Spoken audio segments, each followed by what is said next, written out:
Assalamualaikum Ernie. Waalaikumsalam warahmatullahi wabarakatuh. Selamat pagi Atul dan Fakrul. Iya. Selamat pagi Apa kembali. kabar?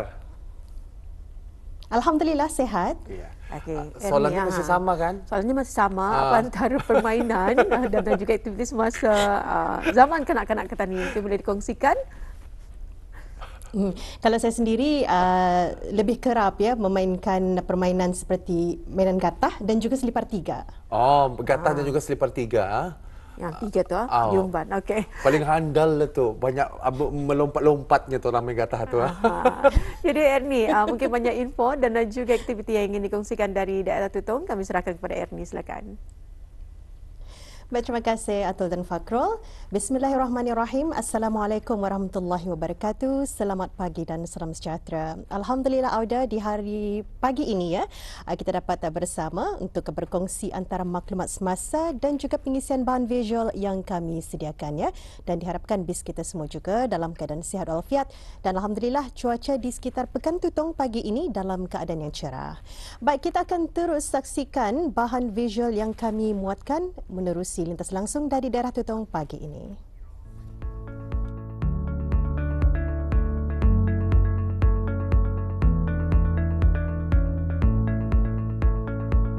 Seni sulaman merupakan seni yang memiliki pelbagai jenis.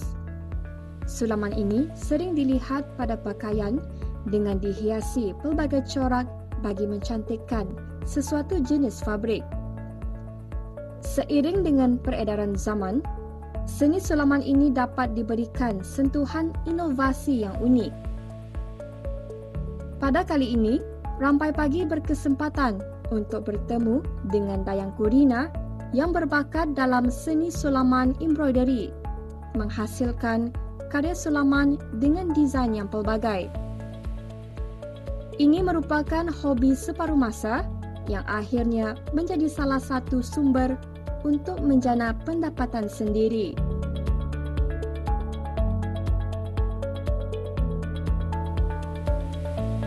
Aktif dalam membuat embroidery ni pada akhir tahun 2019.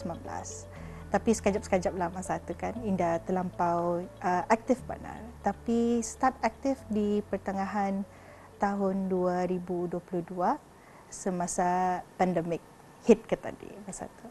Berminat tu pasal actually-nya suka ni, I like the colour tu kali. So, lawa macam warna-warni apa, the image tu, and then keunikan embroidery tu bukan hanya lukisan tu, cuma di satunya lagi ia uniknya ia pakai benang warna-warni lagi. So dari sana tergerak hati untuk kan mau mencuba untuk membuat. Ia adalah satu self therapy. Ia meriliskan tadi punya stres, ia juga menaikkan tadi punya kreativiti itu.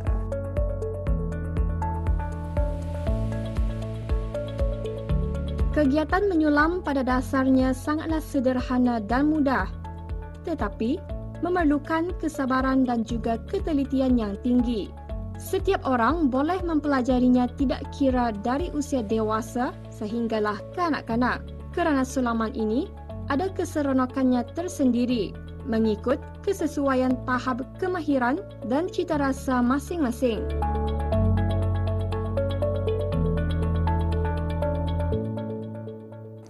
Ya, Auda, pada hari ini saya bersama dengan Dayang Kurina ya, seseorang yang mahir dalam bidang seni embroidery. Jadi pada kali ini saya mengambil kesempatan ini untuk mempelajari dan membuat seni embroidery ini. Jadi sebelum itu, Dayangku, bolehkah Dayangku kongsikan kepada saya dan juga penonton di luar sana, apakah antara barang-barang yang diperlukan untuk membuat seni embroidery ini?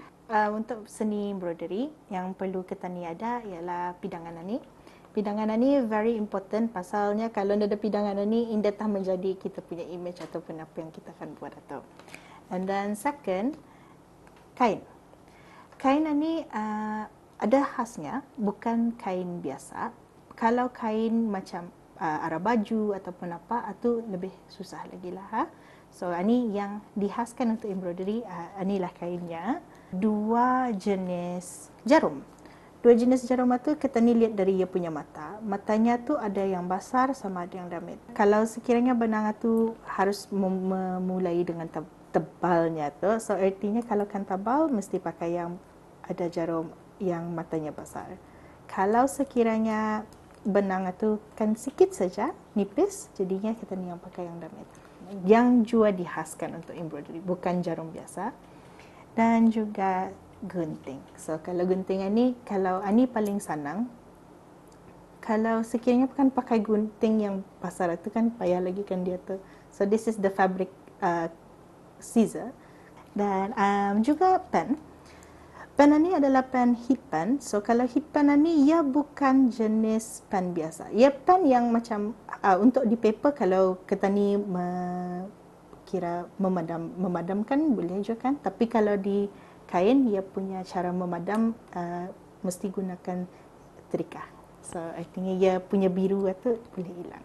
Jadi kalau kita lihat di sinilah ada benang-benang. Jadi adakah benang ini juga merupakan barang-barang yang perlu? Inilah yang paling important benang-benang ini. So benang-benang ini adalah jenama DMC. Ini memang orang embroidery pakai. Semua embroidery pakai. Ini benang yang berwarna-warni dan ia ada kodnya di sini.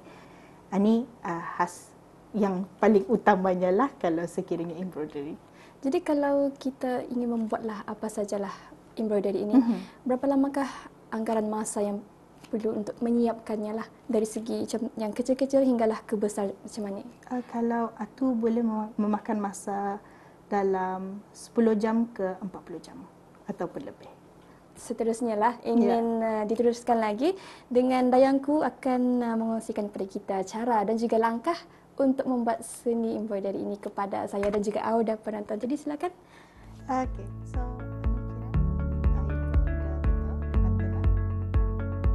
Langkah-langkah untuk memulakan sulaman embroidery ini adalah pertama, lakarkan bentuk bulatan dan desain yang ingin disulam menggunakan erasable pen pada kain khas.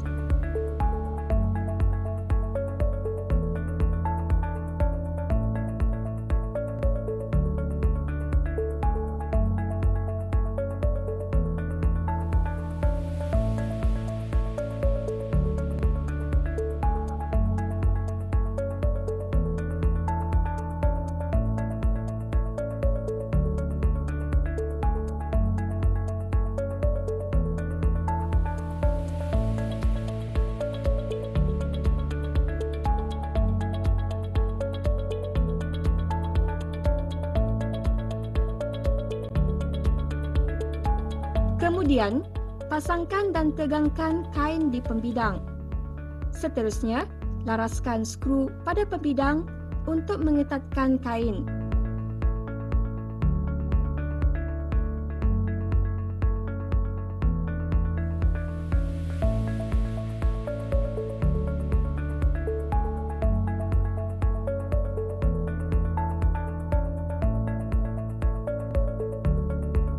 Sulaman akan dimulakan dengan mencucuk jarum dari bawah kain. Kemudian, benang ini ditarik sehingga habis. Teknik sulaman ini dilakukan secara rapat dan rapi dari satu titik ke titik yang lain. Dan proses ini dilakukan secara ulangan sehinggalah seluruh desain itu tertutup. Manakala setelah selesai sulaman ini, hujung benangnya akan disimpul mati agar sulaman ini tidak terbuka.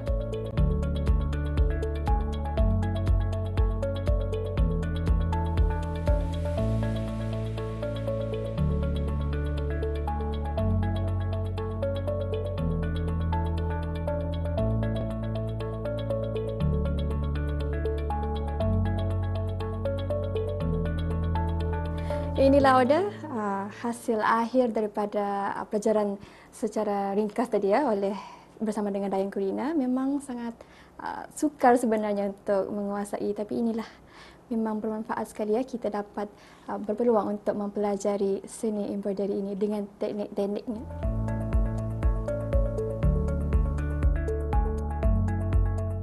Dengan adanya pengetahuan dan penguasaan teknik-teknik dan kemahiran ini, semestinya membantu dalam memantapkan lagi sentuhan karya sulaman dengan menghasilkan pelbagai desain yang unik dan lebih mencabar. Manakala penghasilan seni ini boleh menjadi platform untuk merakamkan peristiwa penting yang berlaku dalam kehidupan, diabadikan dalam bentuk hasil sulaman tangan yang menarik, memiliki maksud tersendiri.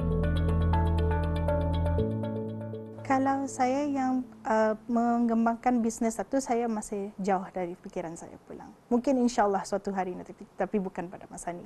Tapi yang saya mahukan adalah untuk menguasai seni embroidery ini dengan keunikan ketani Melayu Brunei, ketani pattern-pattern Melayu Brunei. Seperti yang saya ada pernah buat, one of my masterpiece yang saya boleh katakan saya bangga. Saya tu pernah membuat bunga goyang berbedak malam masa itu. Bunga goyang, masa banyaknya ada orang request tu nikah dan sanding. Tapi masa tu saya tu macam, saya ada masa lapang benar-benar, my mind was fresh. So saya pun akhirnya mengambil pattern malam berbedak. Perempuan yang memakai baju warna merah dengan bunga goyang dorang, sama juga insyaAllah di kemudian hari mungkin ada pakai, mungkin puak dusun punya baju ataupun yang lain-lainnya. Saya pun masih mempelajari apa lagi Melayu ketani punya pattern atau macam saya pun masih melihat macam air mulih tu dapat keindah saya buat. Walaupun dia simple tapi belum tentu saya dapat buat. Menguasainya belum saya dapat buat. Mungkin saya akan mempelajari satu-satu. Mungkin kain songket itu kan dimasukkan di dalam hoop pattern itu. So, itu yang masih saya pelajari selama ini. Saya berharap untuk memperkembangluaskan embroidery ini. I'm free, open-minded person. So, kalau siapa yang ingin membuat aliran yang ini, saya sokong. Di mana semana saja saya pernah disokong, saya akan sokong orang tersebut. Walaupun sebenarnya banyak yang cakap, oh embroidery yang ini, tapi ya, kalau saya sokong saja siapa-siapa yang membuat embroidery ini. Jadinya saya ingin memperkembangluaskan embroidery ini di negeri kita ni.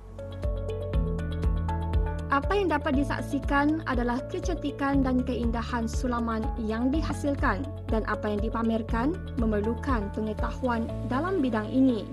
Apa yang diharapkan, bidang ini dapat berkembang menjadi satu landasan untuk menjana ekonomi dan dapat dijadikan sebagai peluang perniagaan.